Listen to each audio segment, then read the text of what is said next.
Hello everyone, আসসালামু আলাইকুম। তুমি যদি এসএসসি 26 বেসের স্টুডেন্ট হয়ে থাকো এবং তুমি যদি অগুছালু প্রিপারেশন নিতে থাকে একজন স্টুডেন্ট হয়ে থাকো, তাহলে ভাইয়া এই ভিডিওটা তোমার জন্য অনেক বেশি ইম্পর্টেন্ট হতে যাচ্ছে। আজকের ভিডিওতে আমি এটা আলোচনা করার ট্রাই করব যে তোমাদের লাস্ট যে টাইমটা আছে এটাকে কীভাবে তোমরা ইফেক্টিভলি কাজে লাগাতে পারো, সেসব বিষয় নিয়ে আজকের ভিডিওতে আলোচনা থাকবে। আশা করি তুমি উপকৃত হবা, এতটুকু কথা আমি তোমাকে দিতে পারতেছি।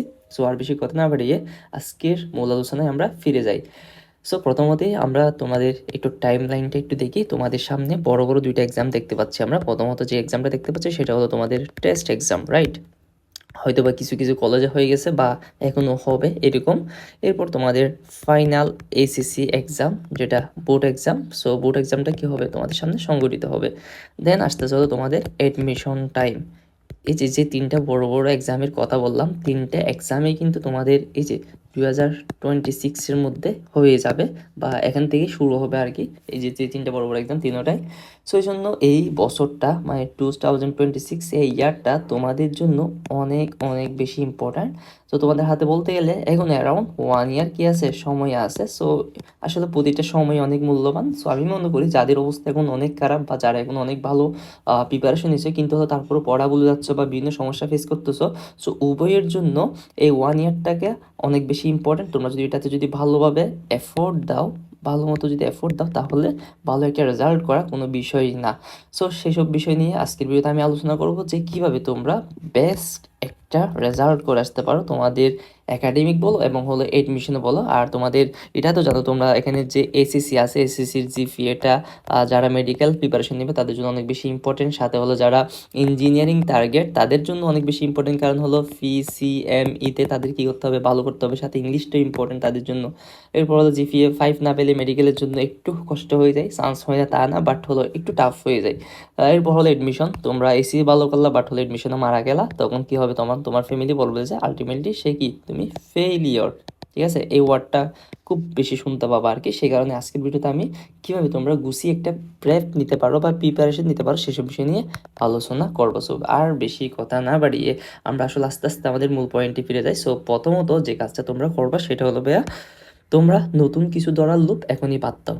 এটা তখন পর্যন্ত তোমাদের এসএসসি এক্সাম সামনে, ঠিক আছে? সো এই এসএসসি এক্সাম ধরলাম আমি আরও 5-6 মাস পর হবে, ধরে নিলাম। এটা আরও আমি জানি না এক্সাক্টলি আসলে তোমাদের এক্সামটা কখন, তো 5-6 মাস পর এক্সাম হবে। এই 5-6 মাসের আগ পর্যন্ত তুমি নতুন কিছু ধরিও না। যদি একদম সিলেবাস কিছু শেষ না হয় তাহলে নতুন কিছু ধরতেই হবে। বাট হলো আমি বলবো যেটা বড় ভালো মতো বড়, লাইক ধরো কেমিস্ট্রিতে কয়টা সাবজেক্ট আছে, কয়টা চ্যাপ্টার আছে, তোমার মতো 10টা চ্যাপ্টার আছে ধরলাম আমি।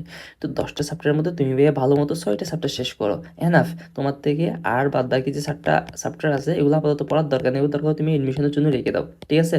বাট হলো তোমাকে যে 6টা চ্যাপ্টারের কথা বলছি এগুলো যাতে তুমি 90% কি হও, কনফিডেন্ট থাকো, ঠিক আছে? মানে তোমার এটা যাতে ভালো মতো শেষ হয় বা 90% তোমার যাতে শেষ হয়ে যায়, এই জিনিসটা তোমার মাথায় রাখতে হবে। তুমি যদি হেলে ডেলে অর্ধেক অর্ধেক করে সব পড়ো তাহলে পরীক্ষা গিয়ে মারা খাবা, এটা কি শিওর। কারণ তুমি যদি 60% যদি ভাইয়া নিচ থেকে লিখতে পারো তাহলে বাকি 20% তুমি পাশের মানুষজন থেকে হেল্প পাওয়ার সম্ভাবনাটা অনেক বেশি থাকে। কারণ তুমি যদি কারো 60% দেখাও, সে তোমাকে 20% দেখাবে। বা দেখা দেখি বিষয়টা আমরা বাদই দিলাম, বাট তুমি পরীক্ষা হলে যাওয়ার আগে সকালবেলা তো 60% কনফিডেন্ট নিয়ে যেতে পারতেছো।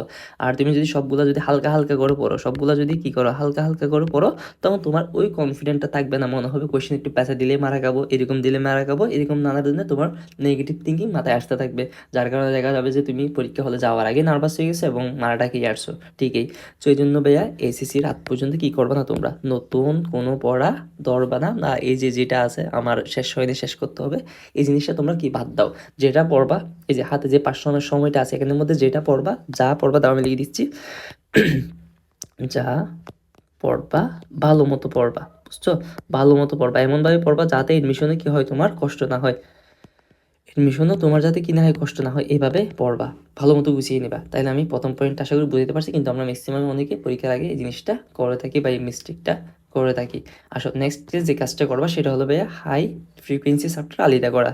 আচ্ছা, যেটা বলতেছি, ধরো এই যে আমরা কেমিস্ট্রির কথা দিয়ে বলতেছি, কেমিস্ট্রির মধ্যে আমরা কয়টা বলছি ভাইয়া 10টা চ্যাপ্টার আছে, তাহলে ভাইয়া 10টা চ্যাপ্টারের মধ্যে 10টা চ্যাপ্টার ইম্পর্টেন্ট না, এখানের মধ্যে 8টা চ্যাপ্টার ইম্পর্টেন্ট। বা কেমিস্ট্রিতে আসলে এটা খুবই ফাইন্ড আউট করা যায়, কেমিস্ট্রি ফার্স্ট সেকেন্ড পেপারের মধ্যে 7টা চ্যাপ্টার করে যদি 8টা হয়ে যায়। বাট ধরো ফিজিক্সের ক্ষেত্রে ধরলাম আমরা 8 আর 19টা কি আছে চ্যাপ্টার আছে ধরলাম, তো এখানের মধ্যে ভাইয়া সব চ্যাপ্টার ইম্পর্টেন্ট না, এখানের মধ্যে তুমি দেখবে যে ভাইয়া হয়তো বা টোটাল 10 বা 12টা চ্যাপ্টার কি মানে ফার্স্ট পেপার সেকেন্ড পেপার মিলে বলছি আমি, P1 প্লাস P2 মিলে এখান থেকে 10-12টা চ্যাপ্টার কি মোস্ট ইম্পর্টেন্ট, যেগুলো একাডেমিক ইম্পর্টেন্ট, ওগুলো ম্যাক্সিমামে দেখা যায় যে এডমিশনও ইম্পর্টেন্ট, একাডেমিক প্লাস এডমিশন, ঠিক আছে। লাইক হলো তুমি যে ক্যালকুলাস বলো, ত্রিকোণমিতি বলো, এরপর হলো বৃত্ত বলো, যেই সব এগুলো থেকে কিন্তু একাডেমিক যেরকম কোয়েশন আছে ঠিক সেমভাবে কিন্তু এডমিশনে তুমি ওরকম কোয়েশন পেয়ে থাকবা। বা ফিজিক্সের কেসে নিউটনীয় বলবিদ্যা বলো, ভেক্টর বলো, এইসব জায়গা থেকে কিন্তু ভালোই কোয়েশন আসে।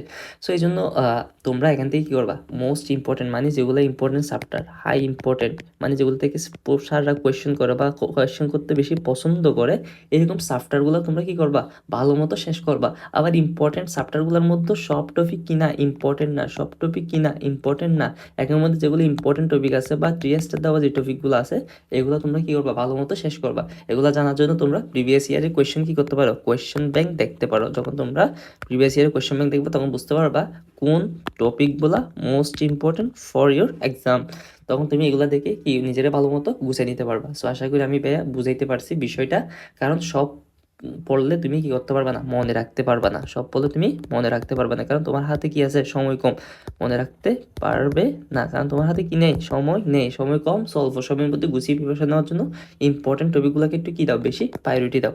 সো ভাইয়া বুঝাইতে পারছি আশা করি তোমাদেরকে বিষয়টা। সো এইভাবে আগেও, আর যদি এলোমেলোভাবে আগাও তাহলে এতদিন যেভাবে সময়টা নষ্ট করছো ঠিক সেভাবে আবার মারা খাবা। আসো 3 নম্বরে যে কাজটা করবো সেটা হলো ভাইয়া MCQ equal to daily habit. এই যে তোমাদের পরীক্ষায় তোমরা তো জানো তোমাদের আছে কি এমসিকিউ এবং হলো সিকিউ। সো এখানের মধ্যে এমসিকিউটা মোস্ট ইম্পর্টেন্ট, এটা এডমিশনে কি আসে থাকে, এডমিশনে কিন্তু ম্যাক্সিমাম জায়গায় কিসের মাধ্যমে এক্সাম হয়, কিসের মাধ্যমে এক্সাম হয়, এমসিকিউর মাধ্যমে এক্সাম হয়। ইভেন ডিইউ তো তুমি যদি এমসিকিউতে পাস না করো তাহলে তোমার রিটেন খাতাটা দেখাই হবে না। সো এই এমসিকিউ জিনিসটা কিন্তু মোস্ট ইম্পর্টেন্ট, এবং কম সময়ের মধ্যে এমসিকিউ সলভ করতে পারাটা এটা অনেক বড় একটা স্কিল। এই জন্য ভাইয়া প্রত্যেক দিন পসিবল হলে মানে কম কম হলো 20টা বা 30টা 1টা 2টা করে কি দাও, এক্সাম দাও। কি এক্সাম দিবা, এমসিকিউ এক্সাম দিবা। বেশি সময় লাগবে না, বেশি সময় লাগবে না এমসিকিউ এক্সাম দিতে। সো পসিবল হলে এই কাজটা করি, এটা করলে তোমার পড়াটা কি হয়ে যাচ্ছে, একে তো রিকল হয়ে যাচ্ছে, একে তো কি হচ্ছে রিকল হয়ে যাচ্ছে বা রিভিশন হয়ে যাচ্ছে, তাহলে এই কাজটা হয়ে যাচ্ছে, সাথে হলো তোমার কি ইফিসিয়েন্সিটা বাড়তেছে বা তুমি অনেক দ্রুত এমসিগুলো সলভ করতে পারতেছো। সো এই জিনিসটা তোমাকে অনেক বেশি এগিয়ে রাখবে বাকিদের থেকে যদি এটা করতে পারো আর কি। সো ভাইয়ার কথাটা মাথায় রাখিও অ্যান্ড অ্যাপ্লাই করার ট্রাই করিও প্লিজ। এই কথাটা এগুলো যদি অ্যাপ্লাই করতে না পারো তাহলে আলটিমেটলি ভিডিও দেখে কোনো লাভ হবে না। সো আশা করি আমি এই বিষয়টাও বুঝাইতে পারছি 3 নম্বর পয়েন্টটা। এরপর আসলে আমরা 74 নম্বর পয়েন্টটা একটু দেখি। 74 নম্বরে যে কাজটা করতে হবে সেটা হলো সিকিউ লেখা প্র্যাকটিস করতে হবে, বা এটা মোস্ট ইম্পর্টেন্ট। এটাও ইম্পর্টেন্ট, কেন ইম্পর্টেন্ট ভাইয়া, সিকিউ লেখা প্র্যাকটিস করাটা এটা তুমি প্রতিদিন না করলেও মাঝে মাঝে এই কাজটা করিও। কেন, বাংলার ক্ষেত্রে তোমরা জানো বাংলার ক্ষেত্রে কয়টা সিকিউ লিখতে হয়, 7টা সিকিউ লিখতে হয়। সো এই সিকিউ লেখাটা যদি প্র্যাকটিস না করো তুমি বাড়ি থেকে তাহলে তুমি 7টা সিকিউ কি লিখে আসতে পারবে না। এই জন্য ভাইয়া এটা মোস্ট ইম্পর্টেন্ট। যেমন আমি বাংলাতে আমি এরকম তোমাদের এসিসিতে থাকা অবস্থায় আর কি আমি কী করছি, সায়েন্সের সাবজেক্টগুলোকে বেশি প্রায়োরিটি দিয়েছি, দ্যাটস ওয়াই বাংলা টাংলাগুলো ভেবে পড়া হয়নি বা প্র্যাকটিস করা হয়নি। পড়ছিলাম ঠিকই, বাট হলো পরীক্ষার আগেও আমি 7টা সিকিউ লেখার প্র্যাকটিস করি না, বাট এক্সাম হলে গিয়ে ঠিকই টাইমটা ম্যানেজ করতে পারিনি। সো এটা ভাইয়া অনেক প্যারাদায়ক, এই জন্য সিকিউ লেখার প্র্যাকটিস করিও। কারণ হলো সিকিউ তো আমাদের কত মার্ক আছে, 70 মার্ক বা 50 মার্ক থাকে, ঠিক আছে। সো এই জন্য সিকিউটা আমার জন্য অনেক বেশি ইম্পর্টেন্ট। আর অলওয়েজ একটা কথা মাথায় রাখবা, যত বেশি এক্সাম দিবা তত বেশি তোমার প্রস্তুতিটা কী হবে, স্ট্রং হবে, ঠিক আছে। তোমার প্রিপারেশনটা কী হবে, স্ট্রং প্রিপারেশন হবে। কারণ হলো তুমি আগে থেকে এই এক্সামের সাথে ইউজড হয়ে যাচ্ছ, দ্যাটস ওয়াই তুমি পরীক্ষার হলে গিয়েও ইজিলি ভালো একটা পারফর্ম করে আসতে পারবা। আর যদি তুমি যদি এই জিনিসগুলো যদি বাসায় প্র্যাকটিস না করো তাহলে তুমি এক্সামে গিয়ে তোমার হাত কাঁপবে বা নার্ভাসনেস কাজ করবে বা তোমার মাথায় এক্স্যাক্টলি বিষয়গুলো নাও আসতে পারে। কিন্তু তুমি যদি প্র্যাকটিস করো তখন তোমার পরীক্ষার আগে মাথার আগে তোমার কলম চলবে, কারণ তুমি বিষয়গুলো ফেস করে আসছো, প্রবলেমগুলো ফেস করে আসছো। সো আশা করি ভাইয়া এই বিষয়টাও বুঝাইতে পারছি। নেক্সটে আসো যে কাজটা করবো সেটা হলো ভাইয়া রুটিন শুটে কিন্তু ব্রুটাল অনেস্ট।